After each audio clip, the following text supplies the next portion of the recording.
Всяка сутрин връзвам обувките и позволявам на вятъра да ме води. Пътят не се вижда, но се усеща. Всяко камъче, всеки корен, всеки пулс на земята. Бягането не е да виждаш къде отиваш, а да усещаш къде си.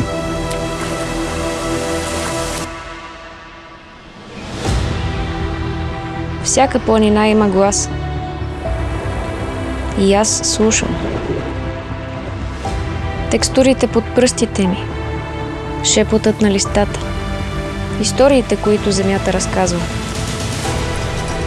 Катеренето не е просто пътуване нагоре. То е разговор. Животът не е за пейзажите, които пропускаме, А за усещанията, които обичаме. може би не виждаме залезите, но усещаме тяхната топлина. В нашите обувки всяка стъпка, всяко усещане е връзка. Със света. Един с друг.